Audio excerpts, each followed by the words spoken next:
Hello student, आज हम पढ़ेंगे industrial pollution and environmental degradation. यानी किस तरीके से एक इंडस्ट्री है जो मेन कॉजेज़ बनता है पॉल्यूशन का हमारे एनवायरनमेंट में, जो भी उसको प्रॉब्लम एनवायरनमेंट में क्रिएट होती है।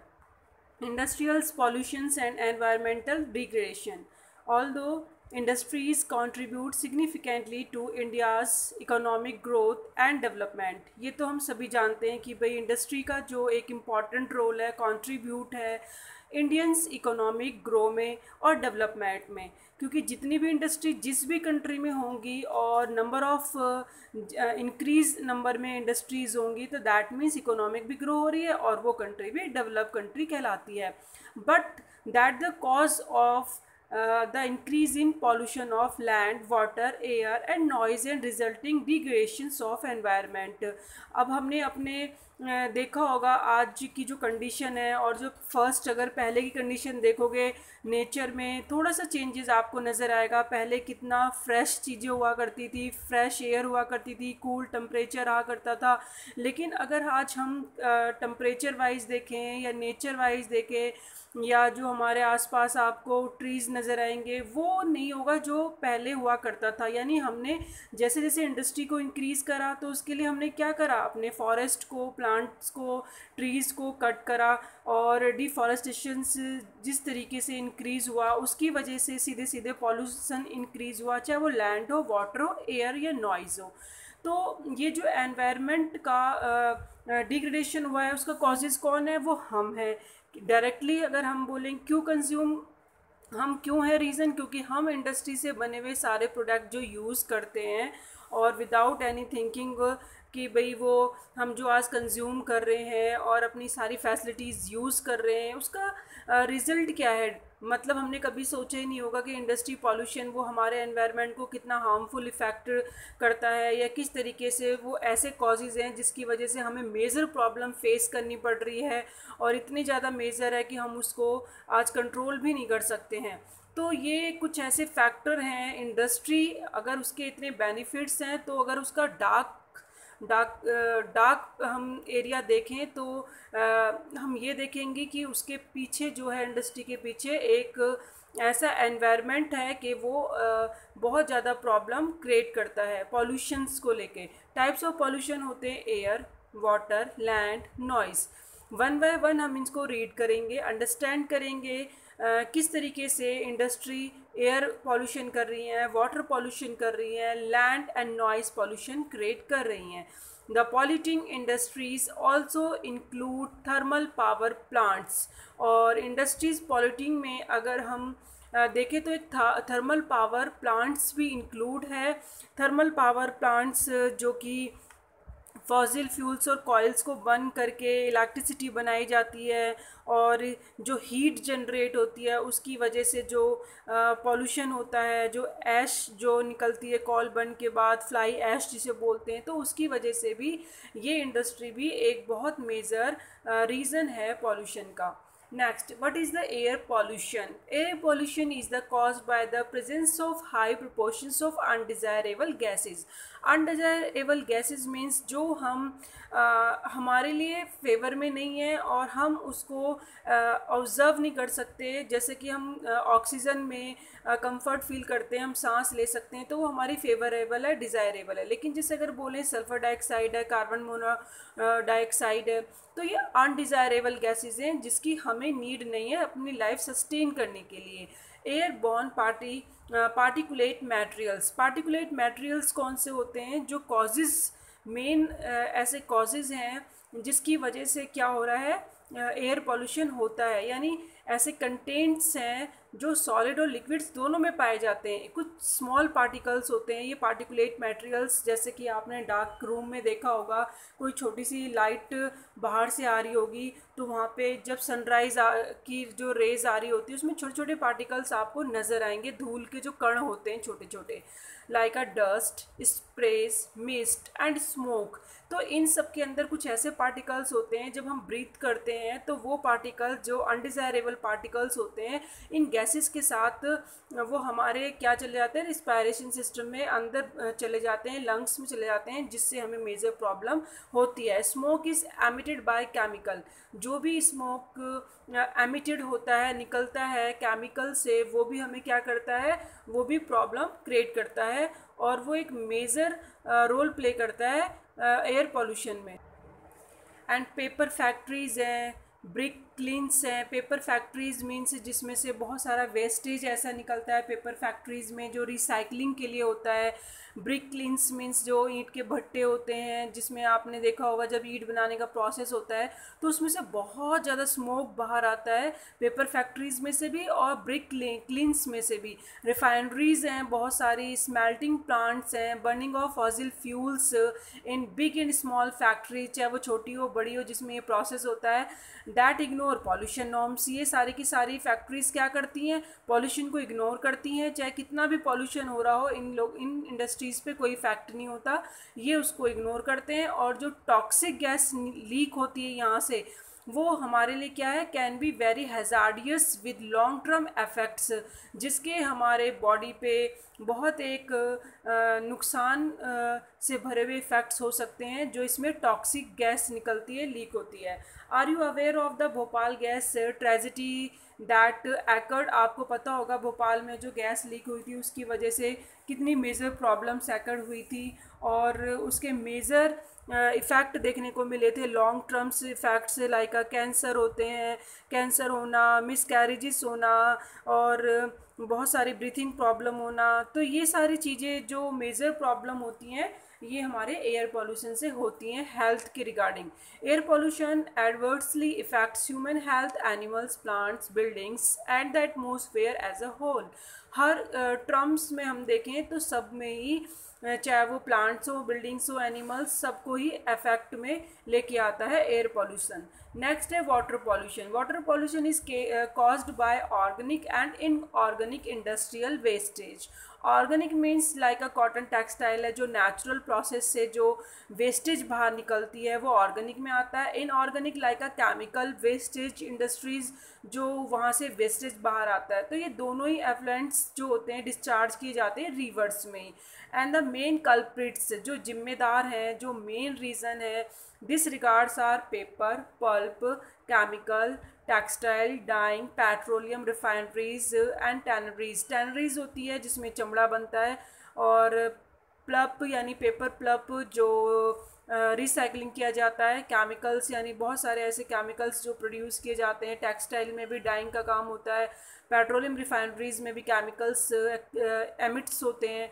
तो इलेक्ट्रोप्लेटिंग इंडस्ट्रीज़ भी होती हैं, जैसे एक प्लेट है उसके ऊपर मेटल पे दूसरी प्लेट को जब लेयर को चढ़ाया जाता है, लेयरिंग की जाती है, तो वो इलेक्ट्रोप्लेटिंग होती है। ये जो इंडस्ट्रीज़ हैं सारी, टैनरीज हो या केमिकल्स हों, टेक्सटाइल्स इंडस्ट्रीज़ हों, ये सभी लेट आउट डाइज, ये सभी की सभी कुछ ना कुछ एमिट करती हैं, डिस्चार्ज करती हैं लाइक अ डाइज जो टेक्सटाइल करती है। डिटर्जेंट्स कुछ ना कुछ वॉश करना पड़ता है डिटर्जेंट से, और एसिड्स निकलती हैं, जैसे केमिकल इंडस्ट्री एसिड्स निकालती हैं, साल्ट्स भी केमिकल से निकलता है। एंड हैवी मेटल्स जो कि बहुत सॉलिड मेटल भी कह सकते हैं जो इंडस्ट्रीज से निकलते हैं, जैसे कि आयरन और मेटल से भी हैं। And like a lead and mercury, pesticides हैं, फर्टिलाइजर्स हैं, synthetic chemicals with carbon, plastic and rubber etcetera. तो ये जितने भी आप केमिकल्स देखोगे, पेस्टिसाइड्स हैं, ये सिंथेटिक केमिकल्स हैं, ये सभी के सभी क्या करते हैं, वाटर बॉडीज़ को क्या करते हैं, पॉल्यूट करते हैं। और किस तरीके से वाटर बॉडीज़ को पॉल्यूट करते हैं? वाटर बॉडीज़ को पॉल्यूट करने का मतलब है कि उसको कंप्लीटली डिस्ट्रॉय कर देते हैं वाटर बॉडीज़ को, उसके अंदर ये मिक्स होके। फ्लाई ऐश है, लाइक फ्लाई ऐश मीन्स जैसे थर्मल प्लांट्स लगे होते हैं तो उसमें हम फॉसिल और कॉइल्स को जब बर्न करते हैं, इलेक्ट्रिसिटी बनाते हैं, तो जब ये फ्लाई बची होती है और वो जो फ्लाई होके उड़ के एयर वाटर बॉडीज़ के ऊपर जाके वो एक लेयर बना लेती है ऊपर, तो वो लेयर जब बन जाने से वाटर बॉडी क्या हो जाती है, पॉल्यूट हो जाती है, क्योंकि उसमें रहने वाले जो एक्यूटिक लाइफ है वो उसको ऑक्सीजन नहीं मिल पाती है, क्योंकि वो एक लेयर है जो ऑक्सीजन को ब्लॉक कर देती है। And phospho, gypsum and iron, steel, slags, ये सारे सॉलिड वेस्ट हैं। जैसे कि लिक्विड वेस्ट होते हैं जो कि वाटर में मिलते हैं, ऐसे ही सॉलिड वेस्टेज भी होते हैं जो कि सॉइल में डालते हैं। लेकिन सॉइल में डालने से वो डायरेक्टली कहाँ जाते हैं, वो सॉइल में डालने से डायरेक्टली अंडरगोज ऑफ वाटर से सीधे सीधे वाटर में जाते हैं। जैसे रेन वाटर आता है तो ये जब सॉइल के अंदर ही सॉलिड वेस्टेज होती है, तो जब रेन आती है तो रेन से ये धीरे धीरे अंदर सॉइल में जाने की वजह से जो वाटर अंडरग्राउंड वाटर होता है उसमें जाके मिक्स हो जाते हैं। और फिर वो हम जो वाटर पीने वाला वाटर होता है उसके अंदर वो ये हार्मफुल सब्सटेंसेस मिक्स हो जाते हैं और जो हमारे बॉडी के लिए बहुत ज़्यादा हार्मफुल होते हैं। नेक्स्ट है thermal pollution of water acres when hot water from factories. जब फैक्ट्री से बहुत ज़्यादा गर्म पानी, मतलब गर्म डिस्चार्ज निकलता है, वाटर निकलता है, तो like a thermal plant is drain into rivers ponds before cooling.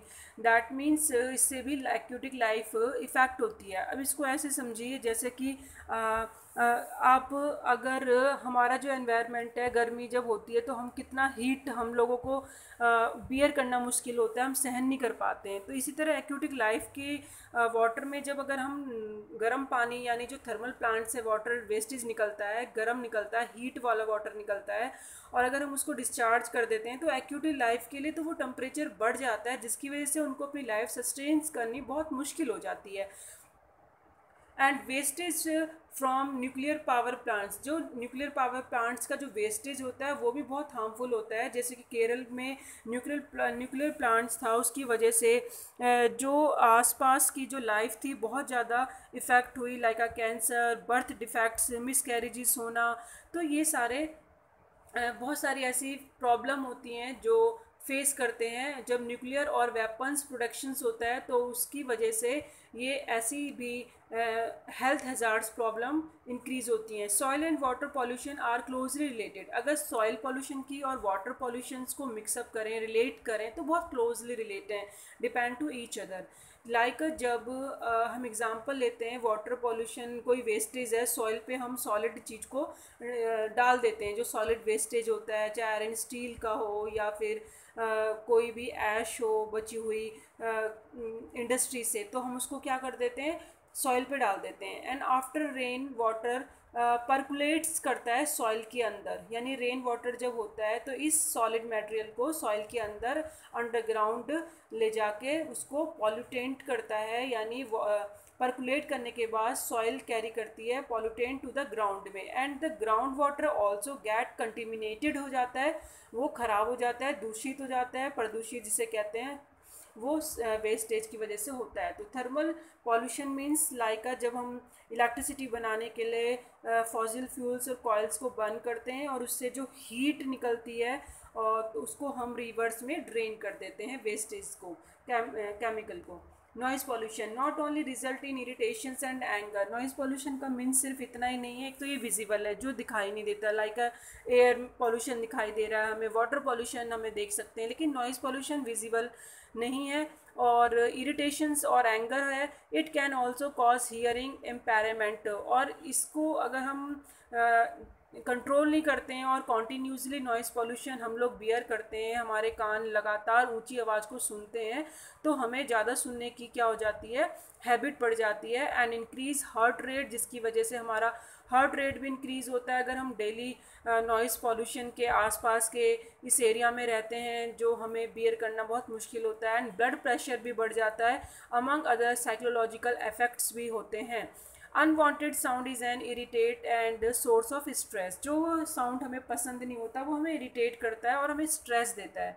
Like अगर हम स्कूल में बात करें और हॉस्पिटल में बात करें तो वहाँ पे एक हॉर्न, नो हॉर्न का सिंबल लगाया होता है, यानी यहाँ पे आपको क्या नहीं करना है, साउंड नहीं करना है, क्योंकि जो पेशेंट होते हैं अगर हॉस्पिटल में वो जल्दी रिकवरी होते हैं अगर वहाँ पे साइलेंट होगा।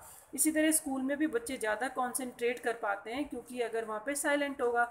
अगर आप क्लास में शोर मचाते हैं तो आप देखोगे कि हमें तो बहुत इन्जॉय हो रहा है, लेकिन टीचर को तो गुस्सा आता है ना, इरिटेट होकर आपको डांट देती है, पनिशमेंट भी करती है।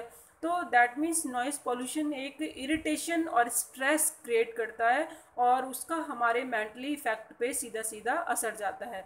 Industrials and constructions activities, machinery, factory equipments, generators, जो इंडस्ट्रियल्स कंस्ट्रक्शंस आपने देखा होगा एक्टिविटी होती है, कितनी साउंड वाली होता है कि हमें वहाँ निकलना, खड़े होना भी 5 मिनट कितना मुश्किल हो जाता है। मशीनरी का साउंड जब बहुत ज़्यादा होता है फैक्ट्री में, जो इक्विपमेंट्स होते हैं उसकी वजह से भी। एंड जनरेटर्स आप देखोगे कितना साउंड करते हैं। सॉज देखोगे, मशीन्स देखोगे जो आरा मशीन होती है बहुत आवाज़ करती हैं। न्यूमेटिक, एंड न्यूमेटिक मीन्स जो एयर से चलने वाली मशीन्स होती हैं। एंड इलेक्ट्रिक ड्रिल्स आप देखोगे, ये सारी की सारी क्या करती है, नॉइज़ करती हैं, lot of make a lot of noise, and ये हमारे इरिटेशंस को बढ़ाती हैं।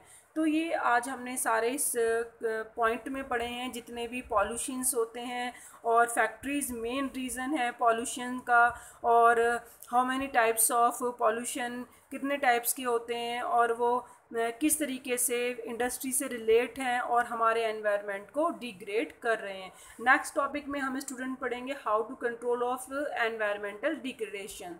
Thank you so much.